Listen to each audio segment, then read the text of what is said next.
Rais Dr. Samia Suluhu Hassan amewataka wananchi wa mkoa wa Kigoma na Watanzania kwa ujumla kuendelea kulinda amani na mshikamano wa taifa.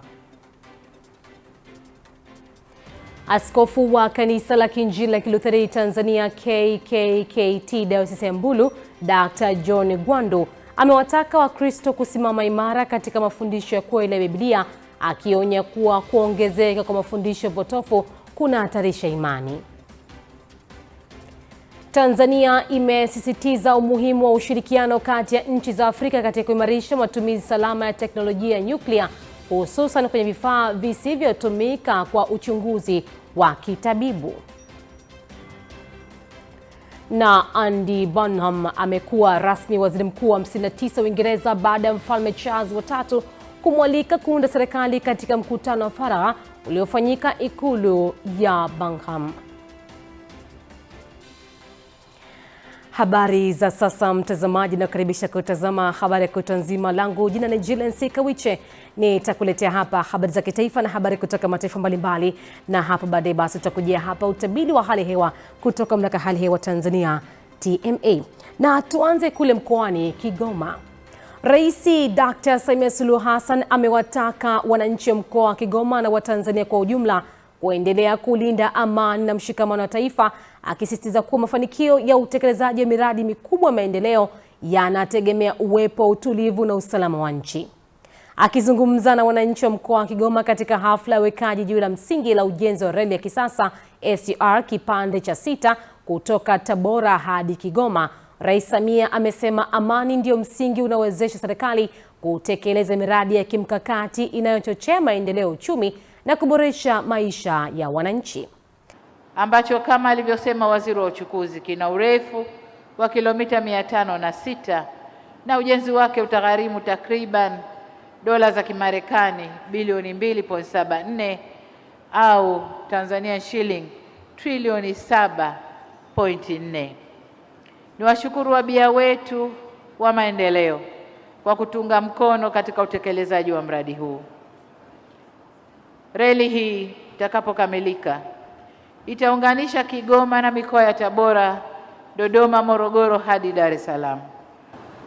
Vile vile kwa wafanya biashara na wajasiriamali, reli hii itakapokamilika itawapunguzia muda na gharama za usafirishaji, na mnyororo huu wote unakwenda kuzalisha fursa za ajira hususan kwa vijana wetu wa mkoa huu wa Kigoma katika njia ya reli, bandari, maghala, hoteli, usafirishaji, matengenezo ya mitambo na huduma nyingine zitakazotokana na kazi hii.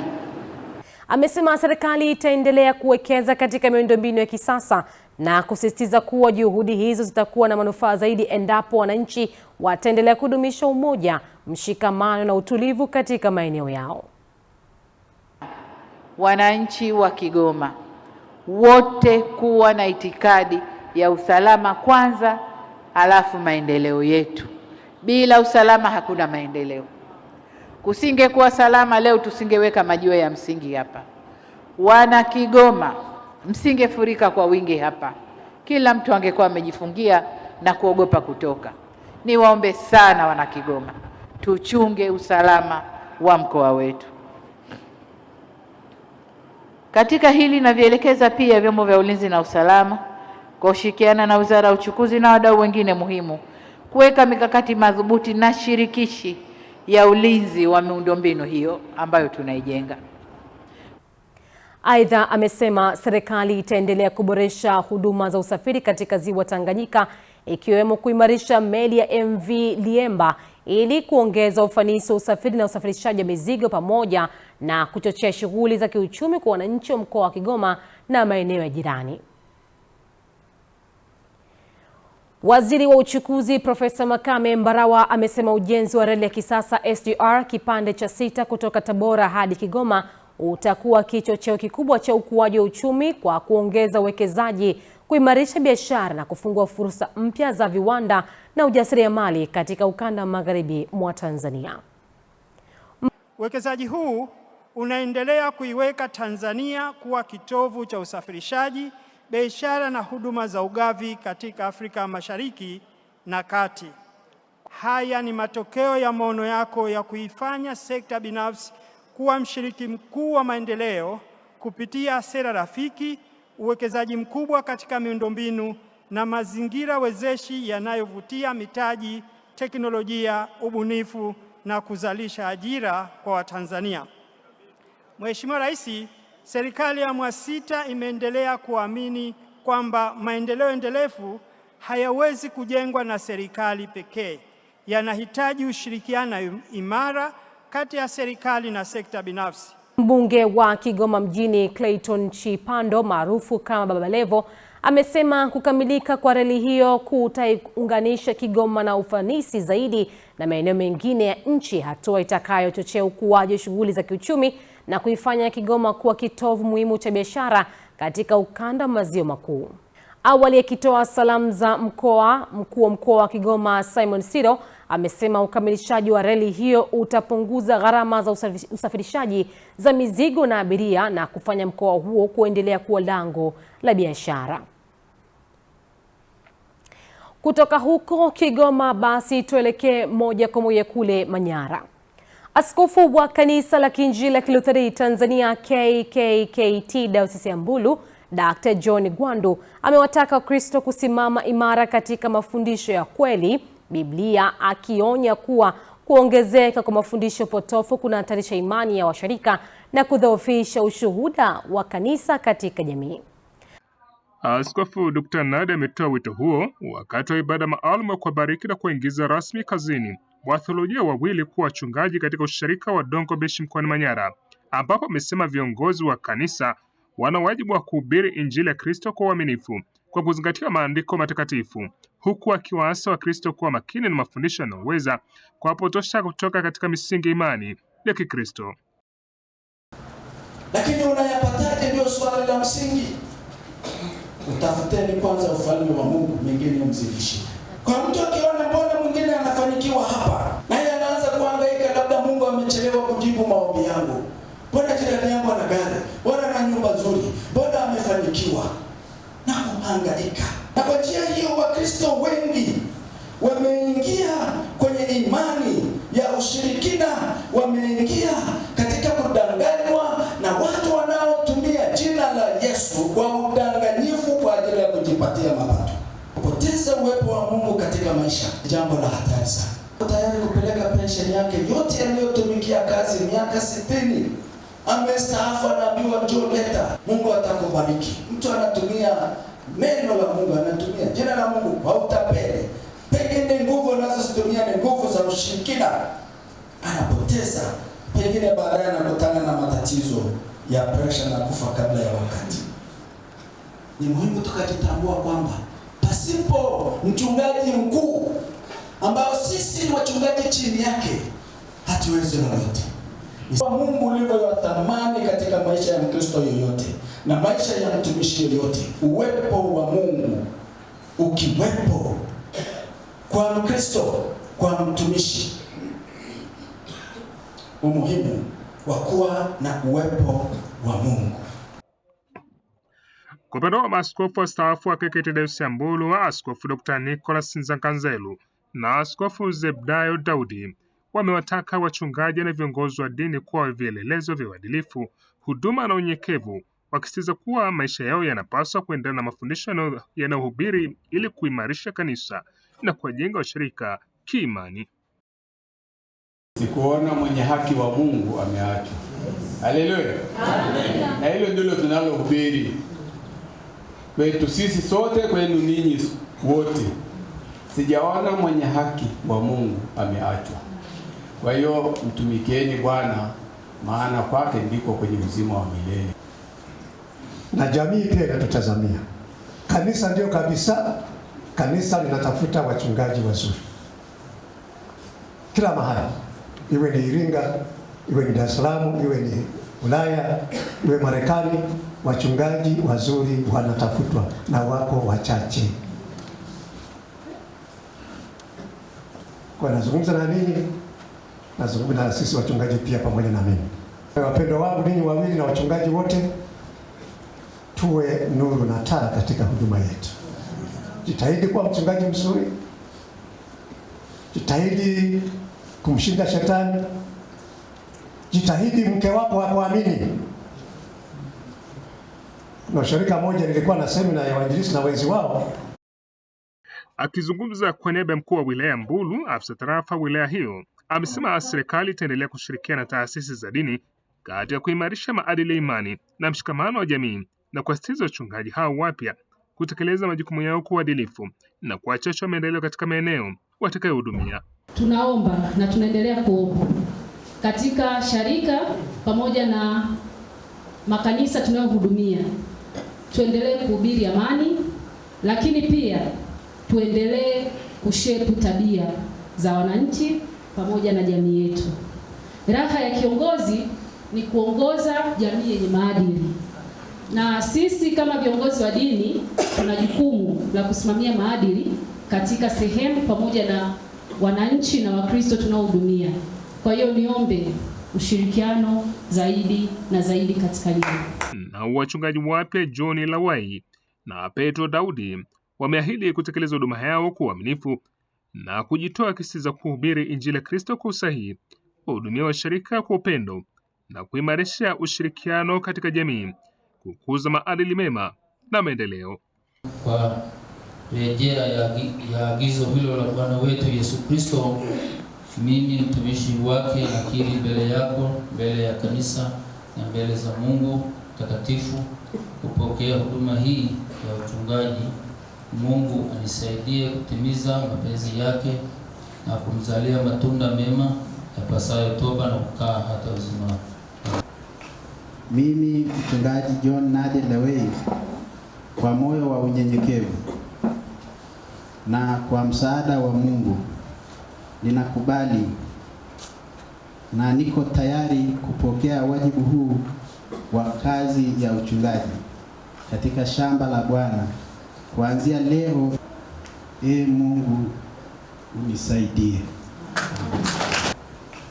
Mimi mchungaji John Nade Lawei, kwa moyo wa unyenyekevu na kwa msaada wa Mungu, ninakubali na niko tayari kupokea wajibu huu wa kazi ya uchungaji.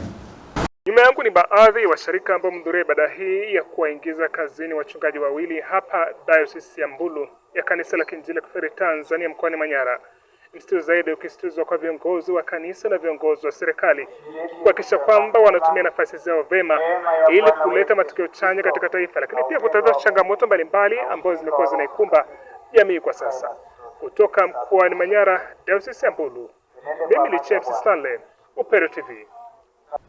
Kutoka huko Manyara basi moja kwa moja tukite kambi hapa jijini Dar es Salaam. Tanzania imesisitiza umuhimu wa ushirikiano kati ya nchi za Afrika katika kuimarisha matumizi salama ya teknolojia ya nyuklia, hususan kwenye vifaa visivyotumika kwa uchunguzi wa kitabibu ili kuongeza ufanisi wa matumizi ya teknolojia hiyo katika maendeleo ya kijamii na kiuchumi.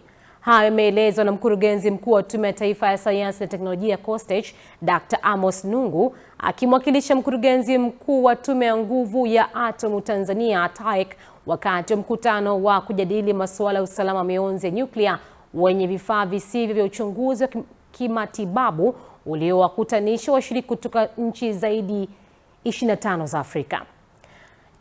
Na nimetoa wito kwa washiriki wakiwemo na washiriki kutoka Tanzania ambao wako watatu, washiriki kutoka nchi mbalimbali tuliona hapa, kama ni kwamba pamoja na kupata mafunzo kutoka kwa expert wetu, lakini pia miongoni mwetu. Sasa tuko hatua mbalimbali kwamba washiriki wajifunze miongoni mwao. Ukisikia mwenzako amefanya wasilisho, inawezekana amesema changamoto, inawezekana akasema fursa, kwa maana kwamba sisi hapo tumevuka vipi. Kwa hiyo pia kwa sababu tunasema mazingira yetu yako tofauti na wenzetu, kwa hiyo pamoja kwamba tuna miongozo ya kimataifa, lakini tujifunze kutoka kwetu sisi wenyewe. Tunasema ile context yetu inatofautiana. Kwa kubwa nilichowasisitiza, nilichowahimiza washiriki ni hiyo, kwa kusikiliza kwa makini, kushiriki kwa uwazi, kutoa mawazo yao, lakini pia kujifunza kutokana na yale ambayo yanaendelea ndani ya chumba. Hiyo ndio nimwambia. Dr. Nungu amesema mafunzo hayo ya wiki nzima yameandaliwa na shirika la kimataifa la nishati ya Atomic na yamekuwa fursa muhimu kwa nchi za Afrika kujifunza kutoka kwa wataalamu wa kimataifa pamoja na kubadilishana uzoefu kutokana na hatua mbalimbali za kimaendeleo ambazo kila nchi imekuwa imefikia katika matumizi ya teknolojia ya nyuklia nje ya sekta ya tiba. Dr. Nungu amepongeza kwa ushirikiano huo utasaidia Tanzania na nchi nyingine za Afrika kuimarisha usalama wa mionzi ya nyuklia, kuboresha mifumo ya udhibiti na kuongeza matumizi ya teknolojia ya nyuklia katika sekta mbalimbali za maendeleo kwa kuzingatia viwango vya kimataifa vya usalama. Kwa sababu wengine hata hiyo rasilimali kama TAIC hawana wao.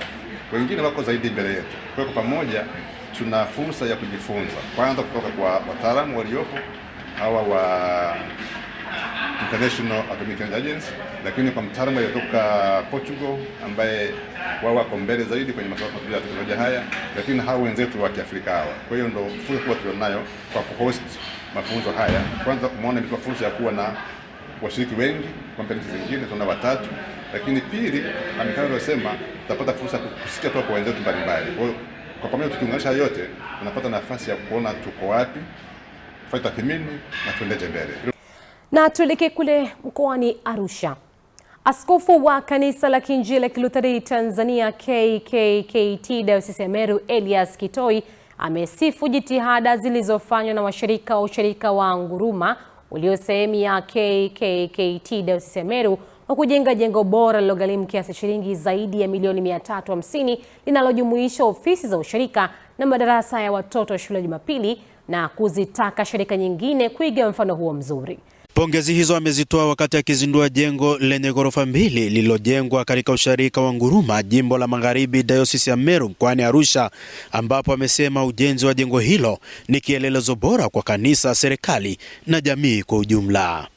Imekuwa ni njozi yetu kwa dayosisi yetu kuwajali sana vijana na watoto kwa sababu ya ukweli usiopingika. Ndio kanisa leo, ndio kanisa kesho. Kwa hiyo hii ni investment kubwa sana ushirika umeweka kwa watoto. Napenda kuwapongeza kwa ajili ya hilo, lakini pia huku ni kuwa nuru, ni kuwa taa, ni kuwa kielelezo, ni kuwa chumvi kwa ajili ya mazingira yanayotuzunguka. Aidha ni msaada mkubwa tunayofanya kwa serikali pia kwa ajili ya watoto ambao ni kesho yetu, ni leo yetu, ni kesho yetu, ili jumuiya, jamii ijifunze kwamba watoto hawa wanastahili kupendwa, wanastahili kutunzwa na kupewa nyenzo zote za imani na za elimu. Na upongeza sana ushirika. Aidha ametoa wito kwa taifa na sharika nyingine kuiga mfano huo kwa ustawi wa watoto, huku mkuu wa jimbo la Magharibi KKKT Dayosisi ya Meru Mchungaji Franaeli Sanja akieleza kuwa ushirika huo umeitendea kazi kauli mbiu ya Baba Askofu Elias Kitoi Nasari inayosema kazi ya Mungu mikono yetu. Naalika sharika zote ziweze kuiga mfano huu. Ni mfano mzuri wa kuigwa. Naalika taifa actually kuiga mfano huu pia. Hata madhehebu mengine yanaalikwa kuiga, kwa sababu hii ndio hazina kubwa tunayoweza kuweka kwa watoto wetu. Ukiangalia ni ushirika mpya, lakini kwa kweli wametoa somo kwa sharika nyingine jinsi ya kuifanya kazi ya Mungu, na hasa tukiungana na kauli mbiu ile ya Mheshimiwa Askofu, kazi ya Mungu mikono yetu, mikono yetu kazi ya Mungu. Tumeona washirika hawa Nguruma jinsi ambavyo wamejitoa kwa mali zao, kwa uwezo wao, bila kutoka, wakijua kwamba wanachokifanya ni kwa ajili ya utukufu wa Mungu. Mara nyingi sana kwa kweli kada ya watoto imekuwa haipewi nafasi ya kwanza katika ibada, na ndio maana wakati mwingine ziko sharika nyingi hazijawa na majengo ya kuabudia kwa watoto, lakini kwa ushirika wa Nguruma wameweza kujenga na madarasa yamekuwa ya kwa umri mbalimbali, na hii ni kuonesha kwamba tunahitaji tufundishe watoto wetu kutokana na umri wao. Awali akihubiri katika ibada hiyo, Mchungaji Amani akiwa amesema kila Mkristo anapaswa kuwa mpatanishi, huku mchungaji kiongozi wa ushirika huo wa Nguruma Mchungaji Baraka Kaaya pamoja na mhandisi mshauri wa ushirika huo Victor Anderson na mmoja wa washirika Margaret Kaaya wakieleza umuhimu wa jengo hilo. Upatanisho ni sehemu muhimu sana katika maisha yetu, na kila mmoja ni mpatanishi kwa njia moja au nyingine, tena katika ngazi tofauti, na mengine huanzia katika ngazi ya familia. Jinsi tulivyoketi mahali hapa, tulitoka katika familia mbalimbali, tumejengwa, tukaonywa, na wakati mwingine tukiwa wadogo tukachapwa, lakini nia ni kutujengea msingi mzuri wa kutusaidia katika maisha yetu. Maono yetu, jengo hili lina sehemu kuu tatu. Sehemu ya kwanza ni ofisi za usharika, sehemu ya pili ni darasa la Sunday School, lakini sehemu ya tatu ni kitega uchumi. Lakini wakati mwingine lazima kanisa zijikwamue kiuchumi na kutengeneza vitega uchumi ambavyo vitawasaidia na kuwawezesha kwamba wasitegemee tu sehemu moja, lakini pia wawe na sehemu nyingine ya kupata kipato. Tunamshukuru Mungu, namshukuru washarika wa Nguruma, baraza la usharika, kamati ya ujenzi kwa jinsi tulivyoshirikiana pamoja kusimamia na kuhakikisha tumetafsiri mchoro kutoka kwenye karatasi na kuwa kama unavyoonekana leo. Juu tuna ukumbi wa mkutano unaweza kubeba watu 100, lakini mwisho kabisa kule tuna hostel za kisasa kabisa, self contained room ambazo zina sehemu ya VIP na watu wengine kuweza kukaa. Tunatamani pia tujenge na kanisa letu lizidi kupanuka, kwa sababu kupitia tunajua Kristo wengi watajaa kanisani kwetu. Kwa hiyo tunashukuru. Eneo letu ni dogo sana, lakini kwa ushirikiano wa Kristo wa Nguruma tunaamini tutajenga kanisa litapanuka na tutapata Wakristo wengi zaidi na zaidi. Kutoka katika usharika huu wa Nguruma, mimi ni Elihuruma Chao, Upendo TV, habari. Tukirudi hapa jijini Dar es Salaam, mwenyekiti wa Chama cha Demokrasia na Maendeleo Chadema Tundu Antipas Lissu leo amefikishwa katika Mahakama Kuu ya Tanzania kwa ajili ya kusikilizwa kwa shauri la kikatiba linalohusu hati ya mawakili kupata faragha wanapokutana na wateja wao waliopo gerezani. Shauri hilo limefunguliwa na mawakili William Maduhu, Nashon Nkung na Paul Kisabo wakidai kwa mahakama ya gereza la Ukonga Dar es Salaam imekuwa ikiwanyima fursa ya kuzungumza kwa faragha na mteja wao Tundu Lissu.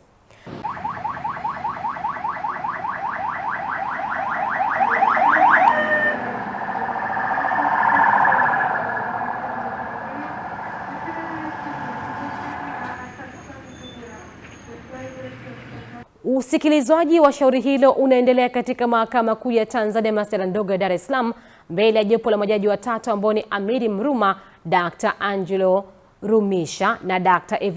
Evaristo Longipa. Lissu amekuwa akieleza katika nyakati tofauti kwa yeye na mawakili wake wamekuwa wakikosa faragha wanapokutana gerezani, hali inayodai huathiri maandalizi ya utetezi wake. Tukiwa bado katika habari za kitaifa, tuangazie habari kutoka kule nchini Malawi.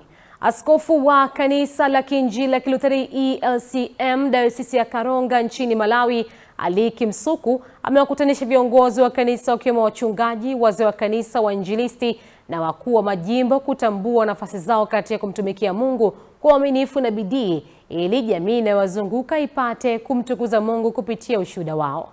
Askofu Msuku akitoa wito huo wakati akifungua semina ya siku 6 ya viongozi wa kanisa kutoka sharika mbalimbali za Dayosisi ya Karonga inayofanyika katika kanisa la ELCM sharika wa Chirumba nchini Malawi. Wachungaji wenzangu, mulipo halisia pakusasinapo doctrine ya itu ya Kilutherani mazu ya shiuta chiponose mchipulikana chiponose kwawezi kwenisu Yesu yeka usazirapo zuwa na zuwa kuromba usazirapo kuziwisha kulia usazirapo naombeni tujiweke kwenye Mungu, tujifunze sana neno la Mungu. Malizie pakuyoya tena.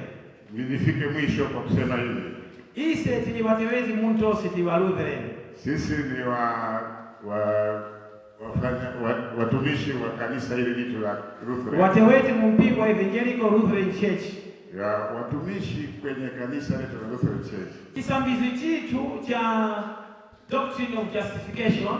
Litu la kwamba tunaponywa kwa neema ya Mungu. Haleluya. Amen. Akitoa mafundisho katika semina hiyo, mchungaji wa KKKT Dayosisi ya Iringa, Barton Wikech, amewahimiza viongozi hao kumtumikia Mungu katika roho na kweli, wakidumu katika wito walioitiwa bila kuyumbishwa na changamoto za maisha. Katika kitabu cha Kutoka sura ya 2, Exodus chapter 2, mstari wa 11 na wa 12, verse 11 na 12, unaweza kuona jinsi wito unavyoweza kumsumbua mtu. Ukaona umuchemo ingamsufira mtu. Musa alikuwa na wito ndani yake. Mose akawa na chemo katika mtima wake. Ule wito ukampeleka kuwaona ndugu zake wakiwa utumwani Misri. Ndipo chemo ile ikamtuma mtakaone wabale wake wali muuska kwa Egypt. Naye mlei wa huduma ya Talita 10 mhandisi Elina Kayanda amewasihi watumishi wa Mungu kuliamini na kulisimamia neno la Mungu, huku akisisitiza kuwa ahadi ya wokovu inawahusu wote wanaomwamini Kristo na kubatizwa. Aamini, akulikana na kubatizwa na kubatizika atafanyaje? Apolo sekenge. Ataokoka. Apolo sekenge. Kuokoka sio dini nyingine. Ndimo kuponosheka chipendo chinyake hai au kinyake hai. Kuokoka sio dini nyingine. Ndimo kubadilika sio mpingo unyake hai chipendo chinyake hai. Aliagiza Yesu mwenyewe. Ni Yesu aliyoya mwenyewe. Unahitaji kushika maagizo ya Yesu. Semina hiyo ya siku 6 imeanza rasmi leo katika usharika wa Chirumba, ikiwa imewakutanisha wachungaji, wainjilisti, wazee wa kanisa na wakuu wa majimbo kwa lengo la kuimarisha huduma na kuwajengea uwezo kiroho viongozi wa Dayosisi ya Karonga nchini Malawi. Nikiripoti kutoka usharika wa Chirumba uliopo nchini Malawi, Emmanuel Lulandala, Upendo TV. Tukirejea hapa jijini Dar es Salaam, Waziri wa Fedha Balozi Khamis Musa Omar ameipongeza benki ya NMB kwa mchango wake katika kusaidia serikali kupitia ukusanyaji wa mapato pamoja na utoaji wa huduma mbalimbali za kifedha zinazokutanisha wananchi. Balozi Omar amempongeza hatua hiyo alipokutana kufanya mazungumzo na ujumbe wa benki ya NMB ulioongozwa na afisa mtendaji mkuu wa benki hiyo Ruth Zaipuna katika ofisi ndogo ya Wizara ya Fedha jijini Dar es Salaam. Amesema NMB imeendelea kuwa mshirika muhimu wa serikali kwa kutekeleza majukumu yake kwa ufanisi, huku akieleza kuwa serikali inatarajia mafanikio makubwa zaidi katika mwaka 2026 kupitia ushirikiano huo. Mmekuwa wakala mzuri kwa upande wa serikali ukusanyaji wa kodi. Kwa hiyo mnasaidia financing ya serikali katika aspect nyingine zaidi ya ile kuja sisi kusema tunahitaji mkopo. Lakini vile vile mmekuwa walipa kodi wazuri. Ameongeza kuwa serikali imefurahishwa na mafanikio yaliyofikiwa na benki hiyo na itaendelea kuiunga mkono ili iweze kutekeleza majukumu yake wa kuchangia maendeleo ya uchumi wa nchi wa kuanza vyema utekelezaji wa mpango mkakati wake mpya wa miaka 5. Afisa mtendaji wa benki ya NMB Ruth Zaipuna amesema benki hiyo imezindua huduma mpya ya mikopo ya kidijitali inawezesha wateja kukopa hadi shilingi milioni 2 bila kufika katika tawi na inalenga kuwawezesha zaidi wafanyabiashara wadogo na wakati. System ndio inafanya scoring, inakujua wewe miamala yako inaendaje. Na uzuri saizi ukiingia mkononi pale, wewe inakuonyesha kabisa kwamba wewe kulingana na miamala yako na behavior yako unaweza kukopa 50,000, unaweza kukopa milioni, unaweza kukopa milioni 2 mwanzo tu pale ukifungua. Kwa hiyo nadhani hiyo ndio elimu ambayo tunatakiwa tuendelee kuwapa Watanzania. Watu wanaendelea kukopa huko kwenye kausha damu kwa sababu hawana elimu na hizo hela wanazo, na ndio maana anakopa kausha damu na bado analipa na analipa bila wasiwasi kwa sababu uwezo wanao, lakini ndio hiyo elimu hawana. Amesisitiza kuwa NMB itaendelea kuwekeza katika teknolojia, kuboresha huduma za kidijitali na kushirikiana na serikali pamoja na wadau mbalimbali ili kuongeza upatikanaji wa huduma za kibenki kwa wananchi kwa urahisi, usalama na ufanisi. Tuelekee kule mkoani Rukwa. Jeshi la polisi mkoani humo limeendelea kuimarisha uhusiano wa jamii kwa kumtembelea na kumfikishia msaada mzee Godfrey Lusawa, mkazi wa mtaa wa Katai Manispaa Sumbawanga, anayekabiliwa na changamoto za maisha. Msaada huo umetolewa na maafisa wa jeshi la polisi wakiongozwa na kamanda wa polisi mkoa wa Rukwa SSCP Shadrack Masija baada ya kupata taarifa kuhusu hali ya maisha ya mzee huyo. Mzee Lusawa amelishukuru jeshi la polisi kwa msaada huo, akisema umempa faraja na kumsaidia katika mahitaji muhimu ya maisha ikiwemo chakula na sehemu salama ya kulala. Sisi jeshi la polisi mkoa wa Rukwa, baada ya kupata taarifa hii, tukaona angalau tuje tumuone, tushirikiane na nyinyi majirani, kama ambavyo mmekuwa mkipata shida ya kumhangaikia, basi tusaidiane. Kwa hiyo tumejichanga kidogo, maafisa unaotuona tulioko hapa na wengine hawakufika, naona tuwawakilishe, basi kile tulichokipata tumletee mzee tumsaidie. Si kikubwa sana, lakini kwa namna moja au nyingine kinaweza kikampunguzia maumivu, lakini na nyinyi mkapumzika kidogo. Tumemletea kitanda kipya cha mbao, kina godoro lake jipya, lina blanketi pamoja na shuka. Kwa hiyo kwenye eneo hilo sasa la kulala, na imani hata kuwa na shida tena. Tumeleta na chakula kidogo, unga kilo 25 za unga, na imani atapata mtu wa kumpikia, lakini na mboga tumeleta, samaki tumeleta na mahindi, ili ule unga ukiisha, basi yale mahindi wakisaga yatamsaidia. Tumeleta na vimafuta vya kupikia kidogo, ili asile chukuchuku mzee. Unajua tena hata vile vimafuta vinakuwa vinaongeza afya. Kwa hiyo tumefanya yote hayo, tunamwomba mzee, ni kidogo sio kikubwa sana, akipokee, lakini na nyinyi majirani ikipokee. Mwenyekiti wa serikali ya mtaa wa Katai Rebi Msukwa akizungumza kwa niaba ya wananchi amelishukuru jeshi la polisi kwa hatua hiyo, akisema ni mfano wa upendo na mshikamano unaopaswa kuigwa na jamii katika kuwajali watu wasiojiweza. Anazokumbana nazo ni mahitaji, matibabu, sana sana na ule upweke wa kukaa peke yake. Unampa shida kwenye mazingira ambayo ninayafahamu. Kwa mfano, kama sio majirani hapa, huyu mzee tusingekuwa naye, kwa sababu imewahi kutokea ameumwa ndani humo, hana mtu yeyote, lakini jirani yetu pale ambaye ni Celestine alikuwa msaada zaidi. Asipomuona anaenda kumuona, kaja kutuletea taarifa, lakini ushirikiano ndio ulipoanza hapo kuweza kumsaidia mzee. Lakini kwa ujumla tu, kulingana na maisha yake, kweli hana msaada wote zaidi ya majirani wanaomzunguka. Jeshi la polisi kwa hiki kitendo alichofanya kwa mzee tumekifurahia sana. Tumefurahi mno, yani kiasi kwamba tumeshindwa hata namna ya kutoa neno la shukrani. Tunawashukuru vipi zaidi ya kusema asante kwa kazi walioifanya kwa mzee wetu. Umekuwa ni mfano hata mahali pengine. Jeshi la polisi limeonyesha mfano. Kwa hiyo tunaomba jamii endelee kuwa na moyo wa upendo kwa ajili ya kuwasaidia hawa. Nina matatizo ya ugonjwa wa moyo. Yaani hivi ninavyoongea hivi, wakati wote moyo unaweza ukasimama na nikaondoka. Kwa upande wa chakula imekuwa ni shida tena kubwa sana. Wakati mwingine majirani wapenzi wanaweza wakanitembelea mimi hapa, chochote wanachokuwa nacho wananipa. Naweza nikapata leo chakula, siku nyingine naweza nikakosa, lakini haya ni mapenzi ya Mwenyezi Mungu, na kwa mtoto wa kiume inabidi kuyakabidhi yote kwa Mwenyezi Mungu, kwa kuwa Mwenyezi Mungu ndio muwezaji wa kila kitu. Ninasema Mwenyezi Mungu abariki kazi za mikono yao. Asanteni sana. Pale palipopungukiwa kidogo paongezewe. Upendo huu usishie kwangu tu, bali kwa yeyote yule atakayekuwa ameshukiwa na Mungu kama walivyokuja mimi kunitembelea hivi. Tuelekee kule jijini Dodoma. Mkuu wa mkoa huo Rosemary Senyamule amesema maandalizi ya maadhimisho ya kitaifa 88 ya mwaka 2026 kanda ya kati kwa kushirikiana na mkoa wa Singida yamefikia hatua nzuri, huku waoneshaji wa teknolojia ya kisasa zaidi ya 800 na wajasiriamali 180 wakithibitisha kushiriki. Akizungumza na vyombo vya habari leo jijini Dodoma, Senyamule amesema maonesho hayo ambayo yatahusisha wakulima, wafugaji na wavuvi yatafanyika kuanzia Agosti 1 hadi 8 mwaka 2026 katika viwanja vya 88 Nzuguni jijini Dodoma. Mpaka sasa wadau 800 wameshathibitisha kushiriki maadhimisho hayo, wakiwemo halmashauri za mikoa ya Dodoma na Singida, Wizara ya Kilimo na Mifugo na pia wizara zingine zote, mashirika ya umma, makampuni ya mitambo na zana, makampuni ya pembejeo, viwanda vya kusindika mazao, makampuni ya nishati, makampuni ya simu, mashirika yasiyo ya kiserikali, taasisi za fedha na wadau wa kimataifa kutoka nchi ya Kongo.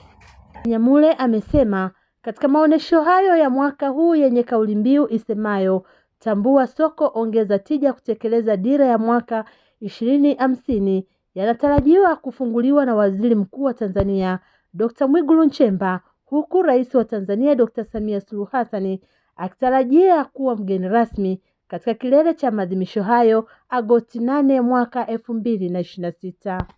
Maonyesho ya mwaka huu yatakuwa ya kipekee sana, kwani yanatarajiwa kuhudhuriwa na viongozi wetu wakuu wa kitaifa kwa nyakati tofauti kulingana na matukio yalivyopangwa.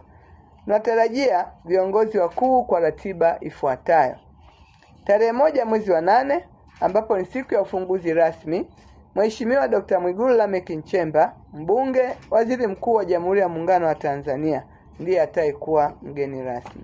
Na tarehe 8 mwezi wa 8 mwaka 2026, siku ya kilele cha maonyesho ya 8-8, Mheshimiwa Dr. Samia Suluhu Hassan, Rais wa Jamhuri ya Muungano wa Tanzania, ndiye atakuwa mgeni rasmi. Hata hivyo, maonesho hayo viongozi mbalimbali wa kitaifa wanatarajiwa kushiriki katika siku tofauti za maonesho kwa ajili ya kujifunza mambo mbalimbali ya teknolojia za kisasa. Na tuelekee kule mkoani Pwani. Wazee wa Kanisa la Kiinjili la Kilutheri Tanzania Dayosisi Mashariki na Pwani Jimbo la Magharibi wametakiwa kutenda huduma yao kwa hekima, unyenyekevu na nidhamu, huku wakihimizwa kujiepusha na kauli au matendo yanayoweza kuwakwaza watumishi wa Mungu na kudhoofisha maendeleo ya huduma za kanisa. Wito huo umetolewa kwa wakati wa semina pamoja wazee wa kanisa iliyofanyika katika usharika wa Mkuza wilayani Kibaha mkoani Pwani. Akifundisha katika semina hiyo, mkuu wa Jimbo la Magharibi Mchungaji Anta Muro amesema wazee wa kanisa wanapaswa kuwa nguzo ya umoja na ushirikiano, akisisitiza kuwa kupinga maamuzi ya watumishi wa Mungu kwa mabishano au maneno ya kuwakatisha tamaa ni kosa linaloweza kuathiri huduma na kujiletea hukumu. Tumemaliza semina ya kuandaa wazee wateule kwa ajili ya kuwa wazee wa kanisa wa msimu unaokuja kama ilivyo utaratibu wa Dayosisi Mashariki na Pwani. Leo tumekuwa na semina ambayo tulikaza sana kuwafundisha umuhimu na uhusiano uliopo kati ya mzee wa kanisa na kiongozi, yani kuhani au mchungaji, na wale wanaoambatana nao katika utumishi. Mzee wa kanisa sio huduma ya kujitolea au ya kiurafiki, ni huduma kamili na utumishi kamili. Amesema matokeo ya wazee kutekeleza majukumu yao kwa uaminifu ni kuimarisha kwa maisha ya kiroho na kukua kwa kanisa, huku akisisitiza umuhimu wa kudumisha umoja na ushirikiano ili kazi ya Mungu iendelee kusonga mbele.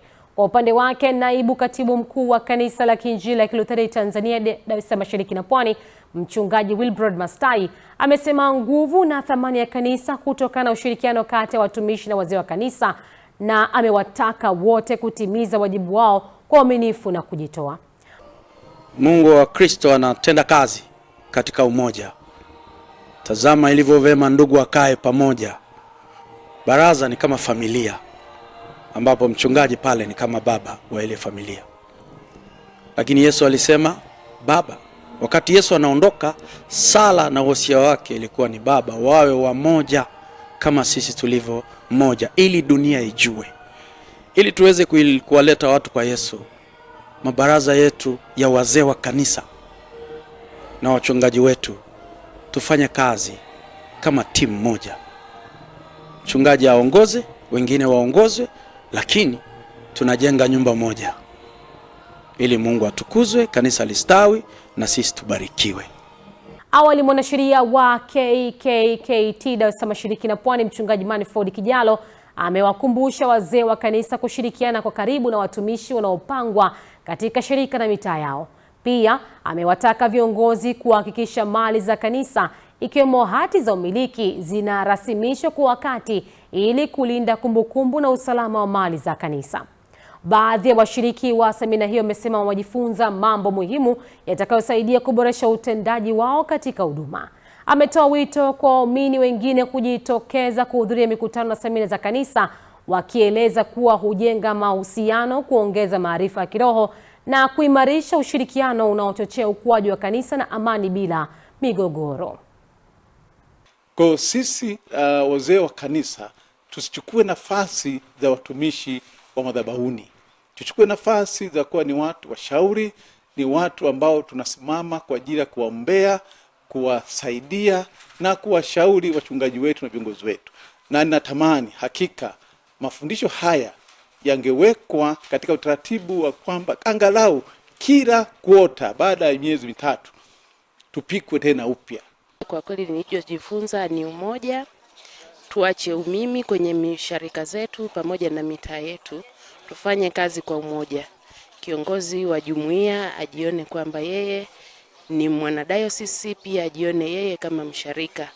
Mzee wa kanisa ajione yeye ni mwanadayosisi, pia ajione yeye kwamba usharika unamhusu, dayosisi pia inajihusu. Kwa ujumla tulichojifunza ni umoja na mshikamano wa dayosisi nzima, wa jimbo zima, pamoja na sharika zetu na mita yetu. Semina imetufundisha kanuni mbalimbali za uendeshaji wa kanisa la KKT na misingi ambayo inatakiwa kufuata. Tukiwa kama wazee wa kanisa, tunapaswa tuwe na ushirikiano thabiti ili kuweza kujenga mshikamano katika makanisa yetu. Kanisa na jamii wametakiwa kuendelea kushirikiana katika malezi ya vijana ili kuhakikisha taifa linabaki na nguvu kazi bora na kuwa na vijana wenye maadili. Wito huo umetolewa na mchungaji wa KKKT Dayosisi ya Kaskazini, ushirika wa Tarajali na wa Mlimani Penueli na Mjongo katika ibada maadhimisho ya siku ya vijana, ambapo amesema kanisa lina wajibu wa kutoa malezi ya kiroho kwa vijana ili wakue wakiwa na hofu ya Mungu. Wazazi wanahimizwa kuwafundisha watoto wao, na si kuwafundisha tu kwa bidii.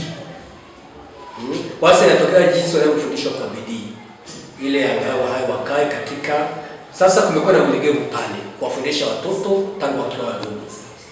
Wakati mwingine wameachiliwa wenyewe mpaka wamekuwa ni vijana, watu wazima. Sasa ndio wakati mwingine kusema wao wameshindikana, hao vijana.